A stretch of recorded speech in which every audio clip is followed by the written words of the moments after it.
हाँ जी dear students, ਆਪਾਂ ਨੇ ਅੱਜ ਰੋजे ਫੰਕਸ਼ਨਸ ਦੇ ਨਾਲ ਰਿਲੇਟਡ ਕੁਝ ਐਗਜ਼ਾਮਪਲਸ ਕਰਨੀਆਂ ਨੇ।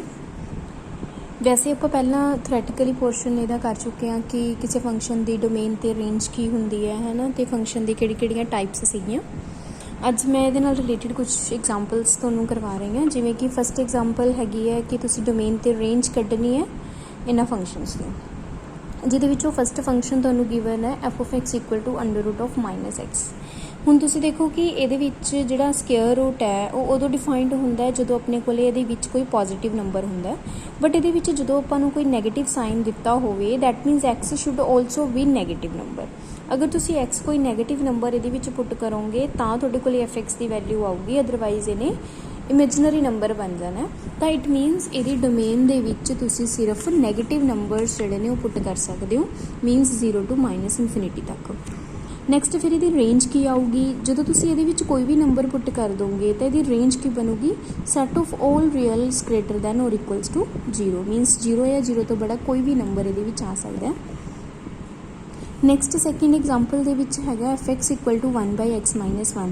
ਤਾਂ ਕੋਈ ਫੰਕਸ਼ਨ ਦੇਖੋ ਉਦੋਂ ਡਿਫਾਈਨਡ ਹੁੰਦਾ ਬੱਚੇ ਜਦੋਂ ਉਹਦੀ ਡਿਨੋਮੀਨੇਟਰ ਜਿਹੜਾ ਉਹ ਨੋਨ ਜ਼ੀਰੋ ਹੋਣਾ ਚਾਹੀਦਾ ਹੈ। ਤਾਂ ਜਿਹੜਾ ਡਿਨੋਮੀਨੇਟਰ ਹੈ ਉਹ 0 ਕਿੱਥੇ ਬਣਦਾ ਹੈ, 1 ਦੇ ਉੱਪਰ। ਤਾਂ 1 ਦੇ ਮੀਨਸ ਕਿ ਤੁਸੀਂ ਇਸ ਫੰਕਸ਼ਨ ਦੇ ਵਿੱਚ ਸਿਰਫ 1 ਨਹੀਂ ਪੁੱਟ ਕਰ ਸਕਦੇ, ਹੋਰ ਤੁਸੀਂ ਕੁਝ ਵੀ ਪੁੱਟ ਕਰ ਸਕਦੇ ਹੋ। ਤਾਂ ਮੀਨਸ ਇਹਦੀ ਡੋਮੇਨ ਦੇ ਵਿੱਚ ਰੀਅਲ ਨੰਬਰਸ ਦਾ ਸੈੱਟ ਆ ਜਾਊਗਾ ਐਕਸੈਪਟ 1, ਮੀਨਸ ਕਿ ਤੁਸੀਂ 1 ਨਹੀਂ ਪੁੱਟ ਕਰਨਾ, ਕੋਈ ਵੀ ਰੀਅਲ ਨੰਬਰ ਜਿਹੜਾ ਉਹ ਪੁੱਟ ਕਰ ਸਕਦੇ ਹੋ।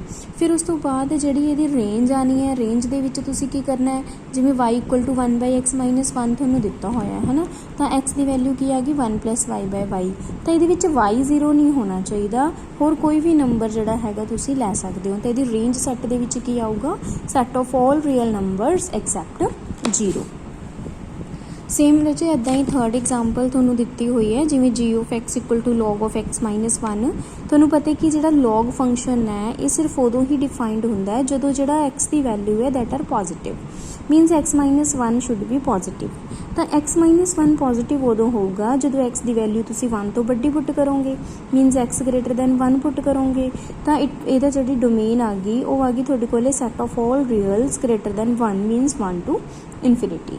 ਨੈਕਸਟ ਆ ਗਈ range set, put f(x) = y, means y = log(x-1) can have any real value. ਤਾਂ ਸੈੱਟ ਰੇਂਜ ਦੇ ਵਿੱਚ ਕੀ ਆ ਗਿਆ, set of all the reals. Next second example 'ਚ ਵੀ ਬੱਚੇ ਤੁਸੀਂ ਇਹਦੀ ਡੋਮੇਨ ਤੇ ਰੇਂਜ ਫਾਈਂਡ ਕਰਨੀ ਹੈ।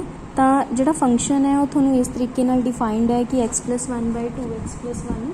ਤਾਂ ਇਹਦੇ ਵਿੱਚ ਜਿਹੜਾ ਡਿਨੋਮੀਨੇਟਰ ਦਿੱਤਾ ਹੋਇਆ ਹੈਗਾ, ਡਿਨੋਮੀਨੇਟਰ ਫੰਕਸ਼ਨ ਹੈਗਾ 2x + 1 ਦਾ, ਠੀਕ ਹੈ।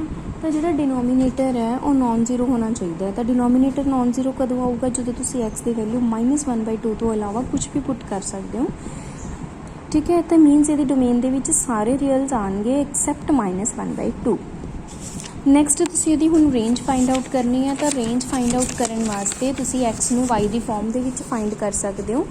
x ਨੂੰ ਜਦੋਂ ਤੁਸੀਂ y ਦੀ ਫਾਰਮ ਦੇ ਵਿੱਚ ਲਿਖਿਆ ਤਾਂ ਤੁਹਾਡੇ ਕੋਲ ਬਣ ਗਿਆ 1 - y/2y - 1। ਤਾਂ ਇਸ ਦਾ ਜਿਹੜਾ ਡਿਨੋਮੀਨੇਟਰ ਹੈ that should also be non zero, ਹੈ ਨਾ। ਤਾਂ ਇਹਨੇ ਨੋਨ ਜ਼ੀਰੋ ਕਦੋਂ ਹੋਣਾ, ਜਦੋਂ y ਦੀ ਵੈਲਿਊ -1/2 ਤੋਂ ਐਕਸੈਪਟ ਹੋਊਗੀ, 1/2 ਤੋਂ। ਤਾਂ ਮੀਨਸ ਇਹਦੇ ਵਿੱਚ ਆਊਗਾ set of all reals except half, ਠੀਕ ਹੈ ਰਾਜੇ। ਨੈਕਸਟ ਥਰਡ ਐਗਜ਼ਾਮਪਲ ਦੇ ਵਿੱਚ ਵੀ ਤੁਸੀਂ ਡੋਮੇਨ ਤੇ ਰੇਂਜ ਕੱਢਣੀ ਹੈ। ਜਿਹੜਾ ਮੋਡ ਵਾਲੇ ਫੰਕਸ਼ਨਸ ਹੁੰਦੇ ਆ ਬੱਚੇ, ਇਹ ਹਰ ਇੱਕ ਜਗ੍ਹਾ ਤੇ ਡਿਫਾਈਨਡ ਹੁੰਦੇ ਆ, ਮਤਲਬ ਤੁਸੀਂ ਇਹਨਾਂ ਦੇ ਵਿੱਚ ਕੋਈ ਵੀ ਵੈਲਿਊ ਉਹ ਪੁੱਟ ਕਰ ਸਕਦੇ ਹੋ, ਮੀਨਸ mod of x + 2। ਅਤੇ ਜਦੋਂ ਤੁਸੀਂ ਇਹਦੇ ਵਿੱਚੋਂ ਕੋਈ ਵੀ ਵੈਲਿਊ ਪੁੱਟ ਕਰੋਗੇ, ਬਟ ਇਹਦੇ ਵਿੱਚ ਜਿਹੜੇ ਰੇਂਜ ਆਉਂਦੀ ਹੈ ਨਾ ਇਹਦੀ, ਉਹ ਆਲਵੇਜ਼ ਨੋਨ ਨੈਗੇਟਿਵ ਆਉਂਦੀ ਹੈ, ਮੀਨਸ ਕਿ ਇਹਦੀ ਜਿਹੜੀ ਰੇਂਜ ਆ ਉਹ ਕਦੇ ਨੈਗੇਟਿਵ ਨਹੀਂ ਹੋ ਸਕਦੀ।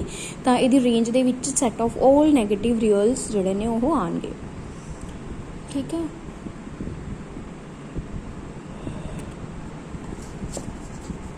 ਨੈਕਸਟ ਬੱਚੇ ਫੋਰਥ ਐਗਜ਼ਾਮਪਲ ਦੇ ਵਿੱਚ ਤੁਸੀਂ ਡੋਮੇਨ ਤੇ ਰੇਂਜ ਫਾਈਂਡ ਆਊਟ ਕਰਨੀ ਹੈ, ਜਿਹਦੇ ਵਿੱਚ ਜਿਹੜੀ ਡੋਮੇਨ ਆਉਣੀ ਹੈ ਉਹ ਆਪਾਂ ਉਸ ਤਰੀਕੇ ਨਾਲ ਦੇਖਦੇ ਹਾਂ ਕਿ ਇਹਦਾ ਜਿਹੜਾ ਡਿਨੋਮੀਨੇਟਰ ਹੈ ਉਹ 0 ਨਾ ਬਣੇ। ਡਿਨੋਮੀਨੇਟਰ 0 ਬਣਦਾ 3 ਦੇ ਉੱਪਰ, ਮੀਨਸ ਕਿ ਇਹਦੀ ਡੋਮੇਨ ਦੇ ਵਿੱਚ ਸਾਰੇ ਰੀਅਲਸ ਆ ਜਾਣਗੇ ਐਕਸੈਪਟ 3। ਇਹਦੀ ਰੇਂਜ ਦੇ ਵਿੱਚ ਤੁਸੀਂ ਕੀ ਕਰੋਗੇ, ਜਿਵੇਂ ਹੁਣ ਰੇਂਜ ਦੇ ਵਿੱਚ ਉੱਪਰ ਮੋਡ ਫੰਕਸ਼ਨ ਹੈ, ਮੋਡ ਦੇ ਉੱਪਰ ਤੁਸੀਂ 2 ਕੇਸ ਬਣਾਏ, ਇੱਕ >0 ਦਾ, ਇੱਕ <0 ਦਾ। ਮੀਨਸ y = ਜਦੋਂ ਤੁਸੀਂ ਪੋਜ਼ੀਟਿਵ ਲਿੱਤਾ mod of x - 3 ਹੈ ਨਾ, ਤਾਂ ਮੀਨਸ x - 3/x - 3 ਕਟਿੰਗ ਹੋ ਕੇ 1 ਆ ਗਿਆ। ਤਾਂ ਇਹਦੀ ਰੇਂਜ ਸੈੱਟ ਦੇ ਵਿੱਚ ਸਿਰਫ 2 ਐਲੀਮੈਂਟ ਹੀ ਆਉਣਗੇ, ਇੱਕ 1 ਅਤੇ ਇੱਕ -1। ਠੀਕ ਹੈ। ਤੇ ਨੈਕਸਟ 5th ਐਗਜ਼ਾਮਪਲ ਦੇ ਵਿੱਚ ਤੁਹਾਡਾ ਹੈਗਾ ਵੈਲਿਊਜ਼ ਤੁਸੀਂ ਫਾਈਂਡ ਕਰਨੀਆਂ ਨੇ ਐਕਸ ਦੀਆਂ, ਫॉर ਵਿਚ ਦਾ function under root of x minus 1 3 minus x is not defined. ਤਾਂ ਹੁਣ ਇਹ ਨੋਟ ਡਿਫਾਈਨਡ ਦੀ ਗੱਲ ਕਰਦੇ ਨੇ। ਨੋਟ ਡਿਫਾਈਨਡ ਦੇ ਵਿੱਚ ਹੁੰਦਾ ਕਿ ਸਕੁਅਰ ਰੂਟ ਦੇ ਵਿੱਚ ਜਦੋਂ ਕੋਈ ਵੈਲਿਊ ਹੁੰਦੀ ਹੈ ਇਹ ਉਦੋਂ ਡਿਫਾਈਨਡ ਨਹੀਂ ਹੁੰਦੀ ਜਦੋਂ ਤੁਹਾਡੇ ਕੋਲ ਸਕੁਅਰ ਰੂਟ ਦੇ ਵਿੱਚ ਮਾਈਨਸ ਦੀ ਟਰਮ ਆ ਜੇ, ਹੈ ਨਾ, ਮਾਈਨਸ ਦੀ ਟਰਮ ਆ ਜੇ। ਤਾਂ ਹੁਣ ਤੁਸੀਂ ਦੇਖੋ ਕਿ ਇਹਨੇ ਉਦੋਂ ਡਿਫਾਈਨਡ ਨਹੀਂ ਹੋਣਾ ਜਦੋਂ ਤੁਹਾਡੇ ਕੋਲੇ x ਮਾਈਨਸ 1 ਅਤੇ 3x ਮਾਈਨਸ x ਜਿਹੜਾ ਉਹ ਲੈਸ ਦੈਨ 0 ਆਵੇ, ਹੈ ਨਾ। ਤਾਂ x ਮਾਈਨਸ 1 ਅਤੇ 3x ਮਾਈਨਸ 1 ਅਗਰ ਲੈਸ ਦੈਨ 0 ਹੈ ਤਾਂ ਦੈਟ ਮੀਨਸ ਇਹ ਜਿਹੜੀ ਵੈਲਿਊ ਹੈ 1 to 3 ਦੇ ਵਿੱਚ ਲਾਈ ਨਹੀਂ ਕਰਨੀ ਚਾਹੀਦੀ। ਮੀਨਸ ਕਿ ਅਗਰ ਤੁਸੀਂ x ਦੀ ਵੈਲਿਊ ਲੈਸ ਦੈਨ 1 ਜਾਂ ਗ੍ਰੇਟਰ ਦੈਨ 3 ਪੁੱਟ ਕਰਦੇ ਹੋ ਤਾਂ ਇਹ ਫੰਕਸ਼ਨ ਡਿਫਾਈਨਡ ਨਹੀਂ ਹੋਊਗਾ। Are the following functions equal. ਹੁਣ ਤੁਸੀਂ ਦੋਨਾਂ ਨੂੰ ਇਕੁਅਲ ਦੇਖਣਾ ਤਾਂ ਸਭ ਤੋਂ ਪਹਿਲਾਂ ਤਾਂ ਦੋਨਾਂ ਦੀ ਡੋਮੇਨ ਚੈੱਕ ਕਰੋ। ਜਿਹੜੀ ਐਕਸ ਸਕੇਅਰ ਦੀ ਡੋਮੇਨ ਹੈ ਮੀਨਸ ਇਹਦੇ ਵਿੱਚ x square should be real number. Means ਕਿ ਤੁਸੀਂ ਕੋਈ ਵੀ ਜਿਹੜਾ ਹੈਗਾ ਰੀਅਲ ਨੰਬਰ ਪੁੱਟ ਕਰ ਸਕਦੇ ਹੋ ਅਤੇ ਜੀ X equal to X the domain we same ਹੈ, ਤੁਸੀਂ ਇਹਦੇ ਵਿੱਚ ਵੀ ਕੋਈ ਵੀ ਰੀਅਲ ਨੰਬਰ ਪੁੱਟ ਕਰ ਸਕਦੇ ਹੋ। ਤਾਂ ਦੋ ਰੇਂਜ ਤੋਂ ਡੋਮੇਨ ਦੋਨਾਂ ਦੀ ਸੇਮ ਹੈ। ਬਟ ਜਦੋਂ ਤੁਸੀਂ ਐਫ ਐਕਸ ਦੇ ਵਿੱਚ ਪੁੱਟ ਕਰਦੇ ਹੋ ਐਕਸ ਦੀ ਵੈਲਿਊ ਨੂੰ -1 ਤਾਂ -1 ਦਾ ਜਦੋਂ ਤੁਸੀਂ ਸਕੇਅਰ ਕਰੋਗੇ ਤਾਂ 1 ਆ ਜਾਊਗਾ। 1 ਦਾ ਸਕੇਅਰ ਰੂਟ ਕਰਕੇ 1 ਆ ਗਿਆ। ਤਾਂ ਮੀਨਸ ਜਦੋਂ ਐਫ ਆਫ -1 ਸੋਲਵ ਕੀਤਾ ਤਾਂ ਉਹ 1 ਆ ਗਿਆ। ਬਟ ਜਦੋਂ ਜੀ ਆਫ -1 ਸੋਲਵ ਕੀਤਾ ਤਾਂ -1 ਆ ਗਿਆ। ਤਾਂ ਮੀਨਸ -1 ਦੇ ਉੱਪਰ ਦੋਨੋਂ ਫੰਕਸ਼ਨਸ ਨੇ ਡਿਫਰੈਂਟ ਵੈਲਿਊਜ਼ ਦਿੱਤੀਆਂ ਨੇ। That means that are not equal functions. ਠੀਕ ਹੈ ਜੀ। ਨੈਕਸਟ ਆ ਗਿਆ 7th ਐਗਜ਼ਾਮਪਲ ਜਿਹਦੇ ਵਿੱਚ f x equal to x plus 1/x ਤੁਹਾਨੂੰ ਦਿੱਤਾ ਹੋਇਆ ਹੈ ਅਤੇ ਐਫ ਐਕਸ ਦੀ cube equal to f of x cube plus 3f of 1/x।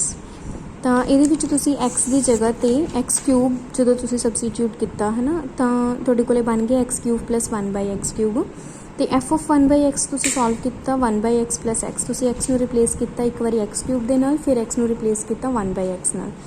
ਤਾਂ ਰਾਈਟ ਹੈਂਡ ਸਾਈਡ ਜਿਹੜੀ ਹੈ ਉਹ ਤੁਹਾਡੇ ਕੋਲ ਇਸ ਫਾਰਮ ਦੇ ਵਿੱਚ ਬਣ ਕੇ ਆ ਗਈ। ਦੋਨਾਂ ਨੂੰ ਜਦੋਂ ਤੁਸੀਂ ਸਮ ਕੀਤਾ ਤਾਂ ਉਹ ਬਣ ਗਿਆ ਤੁਹਾਡੇ ਕੋਲ ਕੰਪਲੀਟਲੀ। ਇੱਥੇ ਫਾਰਮੂਲਾ ਬਣ ਜਾਣਾ a+b ਹੋਲ ਕਿਊਬ ਦਾ। Means x cube plus 1/x cube plus 3 of 1/x plus x। ਠੀਕ ਹੈ। ਤਾਂ ਇਹ ਤੁਹਾਡੇ ਕੋਲ ਬਣ ਚੁੱਕਿਆ x ਪਲੱਸ 1/x ਦਾ ਕਿਊਬ। ਮੀਨਸ ਕਿ ਲੈਫਟ ਹੈਂਡ ਸਾਈਡ ਦੇ ਇਕੁਅਲ ਆ ਗਿਆ ਤਾਂ ਮੀਨਸ ਸਟੇਟਮੈਂਟ ਜਿਹੜੀ ਆ ਉਹ ਵੈਰੀਫਾਈ ਹੋ ਗਈ। ਠੀਕ ਹੈ। ਅਤੇ ਨੈਕਸਟ ਤੁਹਾਡੇ ਕੋਲ ਹੈਗੀ example y equal to f 2x plus 3 upon 5x minus 2। ਤੁਸੀਂ f of y equal to x find ਕਰਨਾ ਹੈ। Means x in terms of y ਲਿਖਣਾ ਹੈ। ਤਾਂ ਸਭ ਤੋਂ ਪਹਿਲਾਂ ਤੁਸੀਂ ਕ੍ਰੋਸ ਮਲਟੀਪਲਾਈ ਕੀਤੀ, ਉਹਦੇ ਵਿੱਚ ਸ਼ੋ ਕਰਨਾ ਹੈ ਕਿ ਤੁਸੀਂ f ਦੇ ਵਿੱਚ y ਦੀ ਵੈਲਿਊ ਸਬਸਟੀਟਿਊਟ ਕਰਨੀ ਹੈ। ਮੀਨਸ x ਦੀ ਜਗ੍ਹਾ 'ਤੇ ਕੰਪਲੀਟਲੀ ਫੰਕਸ਼ਨ ਦੁਬਾਰਾ ਪੁੱਟ ਕਰ ਦੇਣਾ। ਤਾਂ ਉਹਨੂੰ ਜਦੋਂ ਤੁਸੀਂ ਐਲਸੀਐਮ ਲੈ ਕੇ ਦੁਬਾਰਾ ਸੋਲਵ ਕੀਤਾ ਤਾਂ ਉਹ x ਆ ਗਿਆ। ਤਾਂ ਇਸ ਤਰੀਕੇ ਦੇ ਨਾਲ ਬੱਚੇ ਤੁਹਾਡੀ ਇਹ ਐਗਜ਼ਾਮਪਲ ਸੀਗੀਆਂ। ਨੈਕਸਟ ਵਾਲਾ ਜੋ ਟੌਪਿਕ ਹੈ ਉਹ ਗ੍ਰਾਫ ਦਾ ਟੌਪਿਕ ਹੈ। ਗ੍ਰਾਫ ਵਾਲਾ ਟੌਪਿਕ 'ਤੇ ਜਿਹੜੀਆਂ ਐਗਜ਼ਾਮਪਲਸ ਨੇਗੀਆਂ ਉਹ ਆਪਾਂ ਆਪਣੇ ਨੈਕਸਟ ਲੈਕਚਰ ਦੇ ਵਿੱਚ ਕਰਾਂਗੇ। ਇਹਦੇ ਵਿੱਚੋਂ ਅਗਰ ਕਿਸੇ ਵੀ ਸਟੂਡੈਂਟ ਦਾ ਕੋਈ ਡਾਊਟ ਹੁੰਦਾ ਹੈ ਤਾਂ ਬੱਚੇ ਤੁਸੀਂ ਕਲੀਅਰ ਕਰ ਲਿਓ। ਓਕੇ।